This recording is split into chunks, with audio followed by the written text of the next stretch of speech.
सरस्वती ज्ञान कोश में आप सबका हार्दिक स्वागत है। बच्चों, आज हम कक्षा 9 की संस्कृत पढ़ने जा रहे हैं, शुरू करने जा रहे हैं। संस्कृत पद्य पीयूषम भाग, जो आपका पद्य पाठ है, पद्य भाग है, वह पढ़ेंगे। तो उसमें भी हम सबसे पहले क्या पढ़ेंगे? मंगलाचरणम। मंगलाचरणम, जैसा कि आपको नाम से भी समझ आ रहे होगा कि मंगल, मंगल यानी कल्याण, शुभ, शिव, आचरण, आचरण करना, मंगल का आचरण करना यानी सबके लिए मंगल कामना करना। और सबके लिए मंगल कामना क्या करना है? हमें अपने आचरण में मंगल को लाना है, अर्थात हमें ईश्वर का ध्यान, अर्चन, पूजन, वंदन करना होता है मंगलाचरण में। अच्छा, आपने कभी ध्यान दिया है कि आप जब भी कोई भी पुस्तक पढ़ना आरंभ करते हैं तो उसमें सबसे पहले ईश वंदना, सरस्वती वंदना, मंगलाचरण इत्यादि इसी तरह के होते हैं। पहला भाग जो कि हमेशा ईश्वर की उपासना से, चाहे वो किसी की भी हो, वो अपनी अपनी श्रद्धा है कि कौन किस प्रभु को मानता है, तो उसी की ही मंगल कामना, प्रार्थना, अर्चना करता है। किस लिए करता है, आपको पता है? इसका कारण ये है कि हम जब भी कोई कार्य आरंभ करते हैं तो उस कार्य को आरंभ करने से पहले अपने इष्ट देव को, अपने भगवान को हम ध्यान करते हैं, उनसे प्रार्थना करते हैं कि हम जिस कार्य को शुरू कर रहे हैं, हम उस कार्य में पूर्ण रूप से सफल हों, है ना। तो सफलता प्राप्त करने के लिए हमेशा हम ईश्वर का ध्यान करके अपना कार्य आरंभ करते हैं। तो बिल्कुल वही बात हमारी पुस्तक में भी है। तो पुस्तक में हम मंगलाचरण या ईश वंदना या स्तुति कुछ भी करते हैं तो वही उसका उद्देश्य होता है कि वो इसीलिए प्रारंभ में दिया जाता है ईश वंदना, कि हम इस पुस्तक को पढ़ने में सफल हों, अच्छे से नंबर लेकर के पास होकर के आगे वाली कक्षा में चले जाएं। यही इस मंगलाचरणम का या ईश वंदना, प्रार्थना या स्तुति का कारण होता है, हम जो आरंभ में पढ़ते हैं। तो आज का जो आपका ये मंगलाचरणम है, ये कहाँ से लिया गया है, थोड़ा सा इसके विषय में बात कर लेते हैं। ये मंगलाचरण आपने पढ़ा होगा,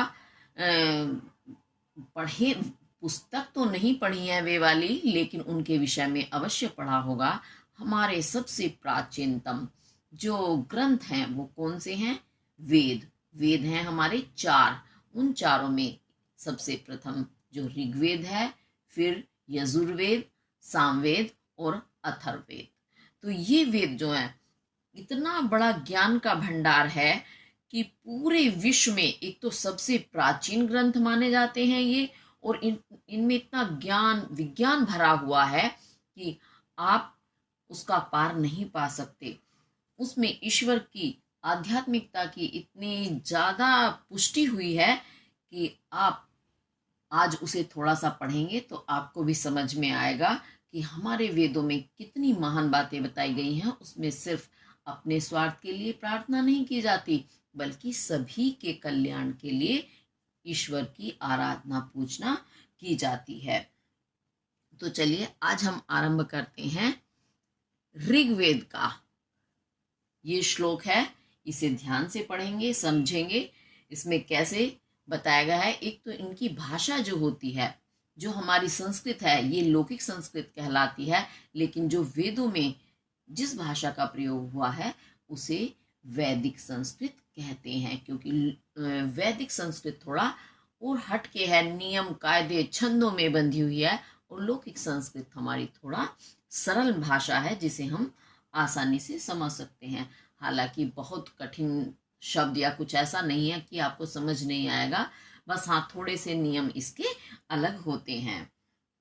तो इस वाले श्लोक में क्या प्रार्थना की गई है? ये ऋग्वेद का श्लोक है कि ईश्वर हमें ऐसी शक्ति दे कि हम सब कुछ अच्छा ही अच्छा सुने, देखें, और हम अच्छी ही बातें हमारे साथ हों और दूसरों के साथ भी। तो चलिए देखते हैं। आनो भद्रः कृतवो यन्तु विश्वतः। आ नो कहते हैं हमें या हम, भद्रः, भद्र कहते हैं कल्याण, कर्तवो विचार, अब देखेंगे आप इसमें आ और यंतु, यंतु क्रिया है, लकार है, और आ जो है उपसर्ग है। तो इसमें क्रिया और उपसर्ग अलग है। तो ये हमारी लौकिक संस्कृत से थोड़ा हटकर है। हमारे यहाँ चाहे संज्ञा सर्वनाम हो या धातु क्रिया हो, उनके साथ साथ साथ उपसर्ग लगता है, लेकिन इसमें वैदिक संस्कृत में उपसर्ग हमेशा अलग होते हैं, और कई बार तो एक साथ जोड़कर तो लिखे ही नहीं जाते हैं, आगे पीछे हो जाते हैं, और कई बार इतना अंतर आ जाता है कि आप देखेंगे कि बीच में 3 शब्द आ गए हैं आ और यंतु के साथ, जबकि यंतु के साथ आ उपसर्ग लगा हुआ है, आयंतु एक ही शब्द है। तो अब फिर से इसे एक बार देखेंगे। नो हमें या हमारे लिए, भद्रहा कल्याणकारी, कर्तवो कर्तवो कहते हैं विचार, विश्वतः विश्वतः विश्व से यानी चारों ओर से, सब ओर से, आयंतु आए। यानी क्या प्रार्थना कर रहे हैं इसमें कि हे ईश्वर, जितने भी कल्याणकारी शुभ विचार हैं वो हमारे लिए, हमारे लिए मतलब हमारे पास आएंगे, तो हमारे लिए ही आएंगे ना, तो हमारे लिए या हमारे पास विश्वतः चारों ओर से, हर ओर से आयंतु आए। एक बार फिर से मैं आपको समझा देती हूँ। नो हमारे पास या हमारे लिए, भद्रहा कल्याणकारी, कर्तवहा कर्तवहा हो जाएगा, ये ओ का विसर्ग बन जाएगा संधि के अनुसार, तो कर्तवहा विचार, विश्वतः चारों ओर से या सब ओर से, आयंतु आए। यानी ऐसी प्रार्थना कर रहे हैं कि हे ईश्वर, हमारे पास जितने भी कल्याणकारी शुभ विचार हैं वो हमें चारों तरफ से मिले, यानी हम बुरे विचारों में ना फंसे, सब कुछ अच्छा अच्छा विचार, अच्छे कल्याणकारी बातें, निर्णय हमारे पास आए। अब इसमें पास के लिए कोई शब्द नहीं दिया गया है, लेकिन हम वाक्य पूर्ति करेंगे, तो नो नो यानी हमें, हमारे लिए या हमारे पास, ठीक है, तो ये वाक्य आपका पूर्ण हो जाएगा। उसके बाद और क्या कहते हैं इसमें, ईश्वर से प्रार्थना करते हुए, भद्रं कर्णेभिः शृणुयाम देवः, भद्रं पश्येमाक्षिभिर्यजत्राः। देवः, हे देव, ये आप इसे विच्छेद करेंगे इस वाले शब्द को, क्योंकि हमारे जितने भी, चाहे आप हिंदी में पढ़ें चाहे संस्कृत में पढ़ें, तो आप जब भी कोई श्लोक, दोहा इत्यादि पढ़ते हैं तो उनका क्रम निश्चित नहीं होता शब्दों का।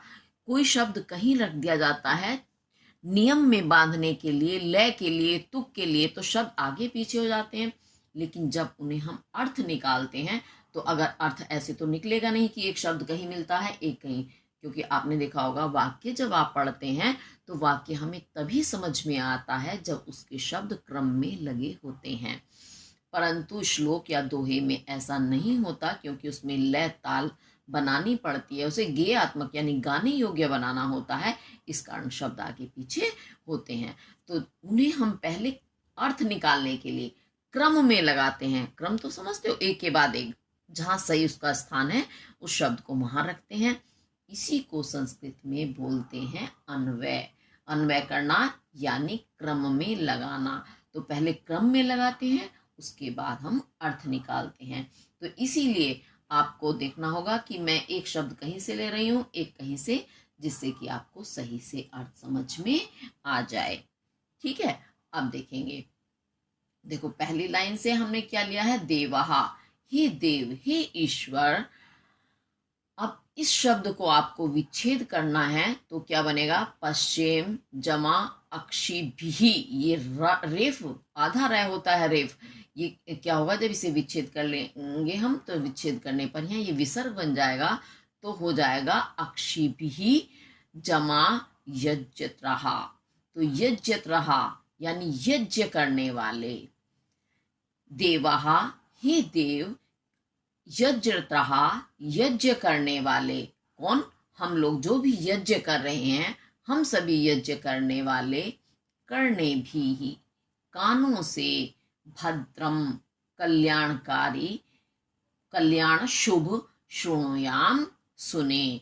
और अक्षिभिः, अक्षि कहते हैं आंखों को, आंख को, और अक्षिभिः बहुवचन का शब्द है तो हो जाएगा आंखों से भद्रम कल्याणकारी पश्चिम देखें। तो इसमें क्या प्रार्थना कर रहे हैं यज्ञ करने वाले? ईश्वर से प्रार्थना कर रहे हैं कि हे ईश्वर, हम अपने कानों से, करने भी बहुवचन का शब्द है, इसका मतलब है सिर्फ मैं अपने लिए नहीं बल्कि सबके लिए। देखो कितनी हमारे वेदों में ही, हमारे प्राचीन शास्त्रों से ही हमें शिक्षा दी जाती है कि कभी हमें स्वयं के लिए, अपने लिए नहीं बल्कि सबके लिए सोचना है, सबके लिए विचार करना है, सबका कल्याण करना है। तो इसी कारण आपको समझ में आएगा करने भी यानी सबके कान, जितने भी हम यज्ञ करने वाले हैं हम सबके कान भद्रम कल्याण शुभ शृणुयाम सुने, यानी हम अपने कानों से हमेशा कल्याणकारी बातें ही सुने। और अक्षिभिः नेत्रों से, यानी हम सबके नेत्र बहुवचन का है तो नेत्र यानी हम सबके नेत्र भद्रम कल्याण को, शुभ को, मंगल को पश्चिम देखें। तो ऐसी प्रार्थना इसमें जो यज्ञ करने वाले हैं वह प्रार्थना कर रहे हैं ईश्वर से। अभी आपको समझ आ गया होगा। अब इससे आगे देखते हैं। अब इसमें क्या कहते हैं, ये भी आपका ऋग्वेद का ही श्लोक है। मधुनक्तम उत उषसो मधुमतः पार्थिवीं रजः मधुद्योरस्तु नः पिताः मधुमाननो वनस्पतिर्मधुमान अस्तु सूर्यः माध्वीर्गावो भवन्तु नः। तो इसमें क्या प्रार्थना कर रहे हैं यज्ञ करने वाले कि नक्तम, अब इसे विच्छेद करेंगे आप, नक्तम जमा उत जमा उषसो। नक्तम कहते हैं रात्रि, उत और उषसो उषा, उषा समझते हैं, उषा काल होता है जब रात्रि समाप्त हो जाती है उसके बाद का जो समय होता है वह उषा कहलाता है। तो यहाँ उषा से तात्पर्य है दिन। तो नक्तम रात्रि, उत और उषसो जो उषाएं हैं, दिन हैं, वे कैसे हो? मधु, मधु कहते हैं मधुर, मीठे, अच्छे, हमारे लिए मधुर हों। और पार्थिवीं रजः, पार्थिव कहते हैं पृथ्वी को, पृथ्वी हमारी क्या है? माता के समान है, माता के समान नहीं माता ही है। तो पार्थिवीं माता पृथ्वी की, रजहा, रज कहते हैं धूली, मधुमत हमारे लिए मधुमय हो, मधुमय यानी मधुर हो, अच्छी हो, कल्याणकारी हो। और नहा हमारे पिता, जो पिता हैं वो कौन? ध्योरस्तु है, इसे विच्छेद करेंगे तो हो जाएगा ध्यो जमा अस्तु। तो ध्यो यानी आकाश। तो नहा हमारे पिता, पृथ्वी जैसे हमारी माता है ऐसे ही आकाश हमारे पिता हैं।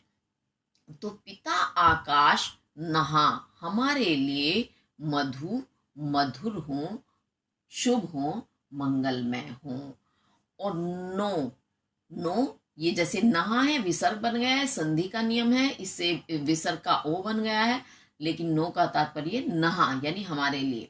अच्छा, अब एक चीज और मैं साथ साथ बता दूं, आप लोगों ने बहुत जगह खाली ना लिखा हुआ देखा होगा जिसके पीछे ना तो ओ की मात्रा होती है ना ही विसर्ग होता है।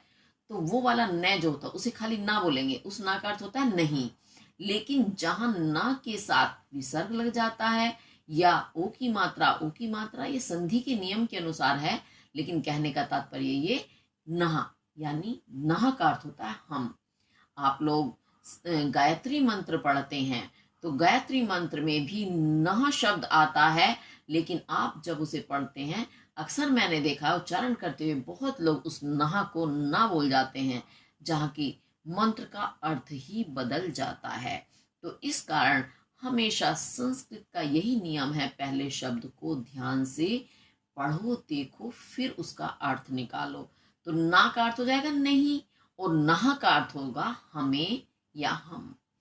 तो अब फिर से देखेंगे इसे, नो हमारे लिए वनस्पतिम, वनस्पति आप जानते हैं जो हमारे पेड़ पौधे नदी प्रकृति चीजें हैं, प्राकृतिक चीजें हैं जिन्हें हमने नहीं बनाया, वो स्वयं बनी है, ईश्वर ने बनाया है। तो पेड़ पौधे इत्यादि, जल वायु पवन, ये सारी क्या चीजें हैं, ये सारी वनस्पति हैं।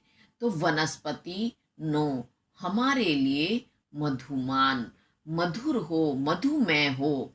और सूर्य, जो सूर्य देव हैं, वो सूर्य को भी देव का स्थान दिया गया है, क्योंकि सूर्य देव जो है साक्षात देवता हैं जिन्हें हम देख सकते हैं और जो हमारे लिए अत्यंत कल्याण करते हैं। अगर सूर्य ना उगे तो पृथ्वी पर जीवन संभव नहीं है, क्योंकि सूर्य की रोशनी से ही हम क्या कहना चाहिए, ऊर्जा प्राप्त करते हैं। पेड़ पौधे वनस्पति सब अपना भोजन ग्रहण करते हैं। तो सूर्य और सूर्य हमारे लिए मधुमान अस्तु, मधुमान हो यानी मधुर हो, कल्याणमय हो। तो यह मधुर से तात्पर्य ये नहीं कि देखने में सुंदर, यानी हमारे लिए कल्याणकारी हो। मधुर तभी होगा जो हमारा कल्याण करेगा। और नहा हमारी, अब ये माधवीर गावो है, इसे विच्छेद करेंगे तो हो जाएगा माधवी ही जमा गावो। तो नहा हमारी, गावो गायें, माधवी भवंतु हमारे लिए माधवी, माधवी यानी मधुमती भवंतु हो। अब गाय जो है स्त्रीलिंग शब्द है, तो इस कारण यहाँ सब जगह देखो पुल्लिंग के साथ मधुमान आया है, और नपुंसक लिंग के लिए मधु आया है, मधुमत आया है। लेकिन यहाँ गाय जो है स्त्रीलिंग है, तो इसलिए माधवी आया है। माधवी स्त्रीलिंग शब्द है और जिसका अर्थ हो गया मधुमती। जैसे आप बोलते हैं ना श्रीमान, पुरुषों के लिए श्रीमान, और श्रीमती किसके लिए बोलते हैं, स्त्रियों के लिए। तो ऐसे ही मधुमान पुल्लिंग और माधवी स्त्रीलिंग। तो ये माधवी जो है आपका हो गया गावों गायें, नहा हमारे लिए माधवी मधुमती यानी कल्याणमयी भवंतु हो। ये इसमें ऐसी प्रार्थना ईश्वर से कर रहे हैं भक्त और या यज्ञ करने वाले। अब ये आपको समझ आ गया होगा। अब उसके बाद अगर आपको किसी वजह से कोई चीज समझ नहीं आती है तो आप कमेंट करके एक बार जरूर पूछें, ठीक है। अब हम आगे देखते हैं।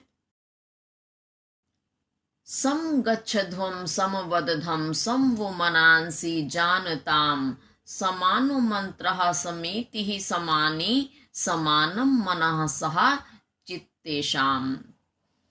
अब इसमें क्या प्रार्थना कर रहे हैं ईश्वर से, सम गच्छध्वम। सम का अर्थ आपने लौकिक संस्कृत में पढ़ा होगा सम समान, लेकिन वैदिक संस्कृत में सम का अर्थ है यहाँ साथ। तो साथ गच्छध्वम, गच्छ जाना, ध्वम चलो, साथ साथ चलो। समवदध्वम, सम साथ साथ, वद कहते हैं बोलना, वद ध्वम बोलो, साथ साथ बोलो। सम वो यानी तुम, तुम्हारे, मनांसी मन, जो मन है वो सम, समान रूप से, जानताम जाने, समान रूप से यानी समान, साथ साथ जाने यानी एक दूसरे को जाने। तो मन सबके अपने अलग अलग हैं, तो इसमें इसीलिए कहा गया है सम वो, तुम्हारे, मनांसी मन, सम जानताम, सम भली प्रकार से, जानताम जाने, एक दूसरे को जाने। तो एक दूसरे को जानेंगे तभी तो हम कल्याण कर सकते हैं, कुछ हानि नहीं होगी एक दूसरे के विचार जान करके, तो सब मिल करके ही चलेंगे। समानो मंत्रहा, मंत्रहा यानी मंत्र, मंत्र से तात्पर्य ये मंत्र नहीं है जो श्लोक दोह के रूप में होता है कि मंत्र को पढ़ा ईश्वर को ध्यान करना। यहाँ मंत्र से तात्पर्य है मंत्रणा, मंत्रणा यानी बातचीत, सलाह जो हम करते हैं वह मंत्र, यानी तुम्हारी सलाह, निर्णय या वार्ता जो है वो समानो समान हो। और समिति ही, समिति कहते हैं सभा या गोष्ठी, गोष्ठी समझते हैं कि एक साथ मिल करके, जब मिल करके हम बैठते हैं किसी बात पर विचार विमर्श करते हैं, सभा करते हैं, जिसे आप अंग्रेजी में मीटिंग भी कहते हो, तो उसे हम समिति या गोष्ठी या सभा कहते हैं। तो तुम्हारी गोष्ठियां समानी समान हों, एक जैसी हों, मनः सहा मन के सहा साथ चित्तम चित्त चित्त कहते हैं हृदय एशाम ये मन के साथ चित्त भी समानम समान हो। समान यानी एक जैसे हो। अब एक जैसे से तात्पर्य नहीं है बिल्कुल एक जैसे यानी समान हो, सब में समानता हो। ये ना हो कि कोई कुछ कह रहा है कोई कुछ कह रहा है, किसी की सलाह कुछ है तो क्या होगा, टकराव होगा। तो इसलिए एक समान यानी एक जैसे हो, सब में मेल हो। एक बार मैं इसको अपने शब्दों में बता देती हूँ। समगच्छध्वम यानी हम साथ साथ चलें। हमें एकता का प्रतीक है, ये एकता का संदेश देता हुआ ये मंगलाचरण है, जो बता रहा है कि हमें हर प्रकार से एक रहना है, आपस में फूट या झगड़ा नहीं डालना है, झगड़ा नहीं करना है, मिलजुल करके रहना। तो उसके लिए ईश्वर से प्रार्थना कर रहे हैं कि समगच्छध्वम साथ साथ चलो, समवदध्वम साथ साथ बोलो, यानी सब एक होकर के बोलो, साथ साथ चलो। ये नहीं है कि नहीं एक उस रास्ते, तो फिर कैसे मेल होगा। मेल होने के लिए हमें साथ साथ चलना है। ये और एक अलग बोलेगा तो घर में झगड़ा होगा। इसलिए समवदधम साथ साथ बोलो, यानी एक ही बात को बोलो, यानी जो एक घर में बड़े ने कह दिया तो उसी बात को सब स्वीकार करो। और वो यानी वही, यानी तुम्हारे मनांसी मन जो है, संजानताम सम भली प्रकार से जानताम जाने, यानी एक का मन दूसरे के मन को अच्छी तरह से जाने। जब अच्छी तरह से हम एक दूसरे के मन को जानेंगे तो आपस में टकराव नहीं होगा, क्योंकि मेरे मन की बात तुम जानोगे और तुम्हारे मन की मैं बात जानूंगी, तो फिर झगड़ा क्यों होगा, होगा ही नहीं। हाँ, जब हम एक दूसरे के मन की बातों को नहीं जानेंगे तो फिर लड़ाई निश्चित है, फिर हम एक हो ही नहीं सकते हैं। उसी प्रकार समानो मंत्र, तुम्हारी जो मंत्रणा, तुम्हारे निर्णय, तुम्हारी वार्ता यानी बातचीत जो है वो भी समान हो, उनमें भी समानता हो। समान नहीं, समान से मतलब ये नहीं एक जैसे नहीं, बल्कि उनमें समानता हो, यानी तुम्हारा जब निर्णय कोई एक लिया जाए तो उसमें सब एक हो जाए, तो सब में समानता हो। समिति ही समानी, ऐसे ही तुम्हारी जो सभाएं हो, जो गोष्ठियां हो, उनमें भी समानता हो। क्योंकि गोष्ठी में भी आपने देखा होगा भाषण होते हैं, तो उसमें आधे लोग कुछ बोल रहे हैं, आधे कुछ बोल रहे हैं, कोई कहीं के नारे लगा रहा है, तो उसमें जो भाषण देने वाला है उसकी बात को कोई सुन ही नहीं पाता। तो ऐसा नहीं है होना चाहिए, बल्कि जब तुम सभाएं करो, तुम गोष्ठी करो, तो उनमें सब समान हो, सब में समानता हो, एक दूसरे की बात को सुने और समझे।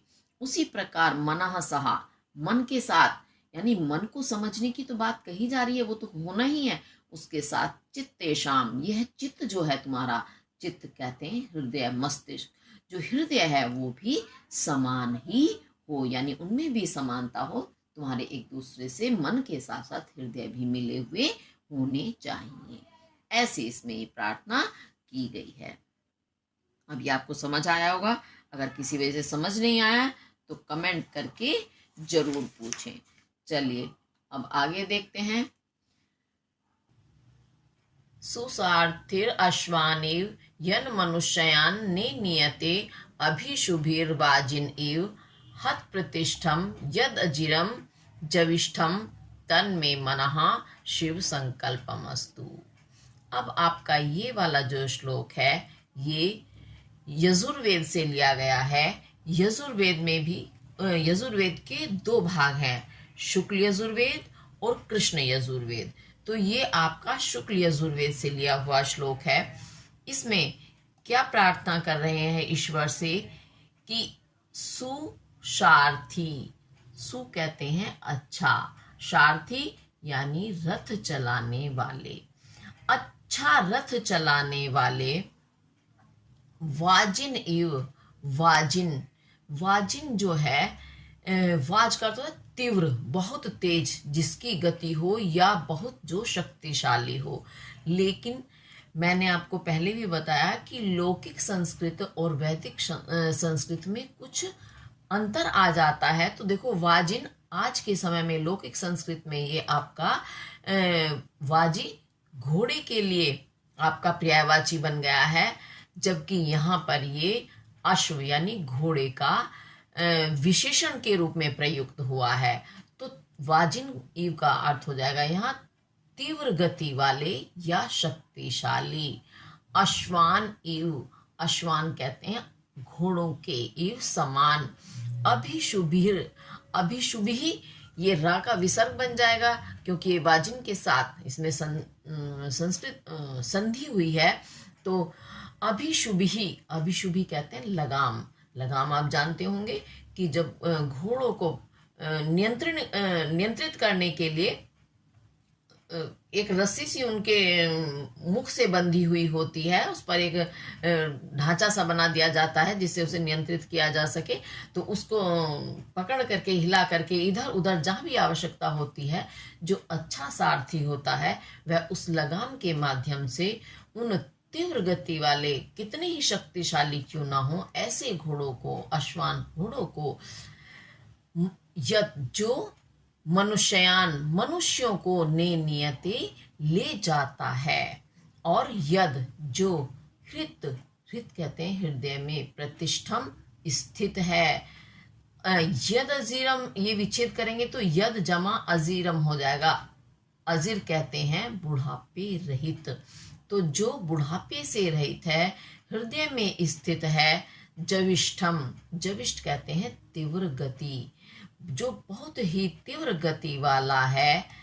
तन में, तन में वे को विच्छेद करेंगे तो हो जाएगा तत् जमा में। तो तत् वह, में मेरा मनहा मन, शिव संकल्पम, शिव कल्याणकारी, शुभ या मंगल, संकल्पम संकल्पों से, दृढ़ निश्चयों से, अस्तु हो।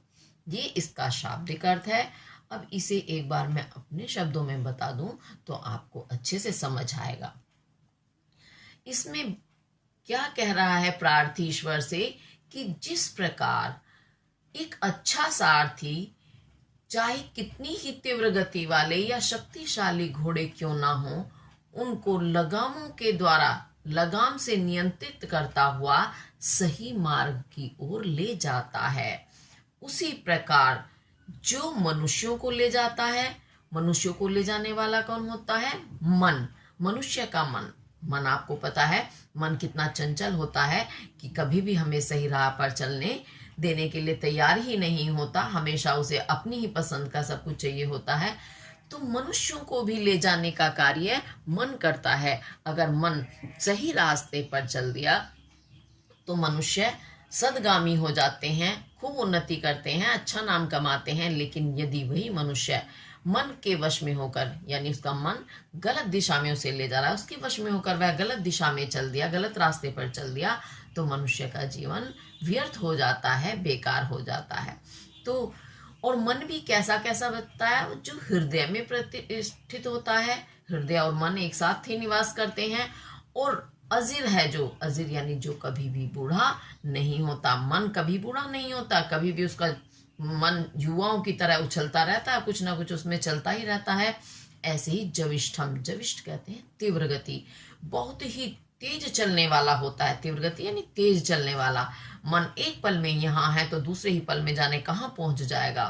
तो यही प्रार्थी प्रार्थना कर रहे हैं कि मेरा जो ऐसा मन जो हृदय में स्थित है, बुढ़ापे से रहित है, जो बहुत ही तीव्र गति वाला है, ऐसा मेरा मन शिव कल्याणकारी संकल्पों से युक्त हो। यानी मेरे मन में हमेशा कल्याणकारी शुभ संकल्प, शुभ विचार ही आए, जिससे कि मैं भी अच्छे मार्ग पर चलूं। और मेरा ये मन इस प्रकार से मेरे अच्छे मार्ग पर चलता हुआ, मुझे इस शिव संकल्प से युक्त हुआ, मेरे सभी कार्यों को नियंत्रित करे, जैसे अच्छा सारथी लगाम के माध्यम से अपने घोड़ों को नियंत्रित करता है। ये इसका भावार्थ है। अब एक बार इसे फिर से मेरे शब्दों में नहीं, शब्दों में ही पढ़ेंगे। तो सुसारथी, सु अच्छा, सारथी, सारथी यानी रथ चलाने वाला, अभिशुभि, अभिशुभि लगामों के द्वारा, वाजिन एव तीव्र गति वाले शक्तिशाली अश्वान एवं अश्वान घोड़ों के समान यथ जो मनुष्यान मनुष्यों को नियति ले जाता है, और यद जो हृत हृदय में प्रतिष्ठित अजीरम बुढ़ापे से रहित जविष्ठम तीव्र गति वाला तत् वह मे मनहा मेरा मन शिव संकल्पमस्तु शिव या कल्याणकारी संकल्प तो आप जानते हैं, दृढ़ निश्चय से अस्तु हो, युक्त हो, यानी मेरे हृदय में हमेशा कल्याणकारी विचार निर्णय ही आए, कभी भी कोई गलत चीज ना आए, और ऐसा मेरा मन मेरी क्रियाओं को क्या करे, नियंत्रित करे, जैसे अच्छा सारथी अपने घोड़ों को लगाम के माध्यम से नियंत्रित करता है। अभी आपको समझ आ गया होगा। अब आगे देखते हैं। अब ये आपका अथर्ववेद का श्लोक है, इसे देखेंगे। यो भूतम च भव्यम च सर्वम यश्चाधितिष्ठति सर्वस्य सवर्यस्य च केवलम तस्मै ज्येष्ठाय ब्रह्मणे नमः। इसमें जो परम ब्रह्म है उन्हें प्रणाम किया गया है। अब वो परम ब्रह्म कैसे हैं? यो, जो भूतम, भूत कहते हैं जो हो चुका है, बीत चुका है, तो जो हो चुका है, च, और जो भव्यम होने वाला है। यह जब इसे विच्छेद करेंगे आप, यह चाह जमा अधितिष्ठति हो जाएगा, तो यह जो चा और जो सर्व, सब में, सभी पदार्थों में, सभी वस्तुओं में अधितिष्ठति स्थित है, अधितिष्ठित है, या सबका अधिष्ठाता है, या अधिष्ठाता से तात्पर्य है सभी का मूल कारण है। च और स्वर यस्य, इसे विच्छेद करेंगे तो स्वर यस्य, ये रा जो है इसका ये रेफ है, आधा रा बन जाएंगे, तो स्वर यस्य च और यस्य, जिसके कारण स्वर, स्वर से मतलब है यहाँ स्वर्ग भी है, स्वर्ग को हम दिव्य ज्योति भी, परम पद भी कह सकते हैं, आकाश भी कहते हैं, क्योंकि स्वर्ग का स्थान आपको पता है आकाश में माना जाता है।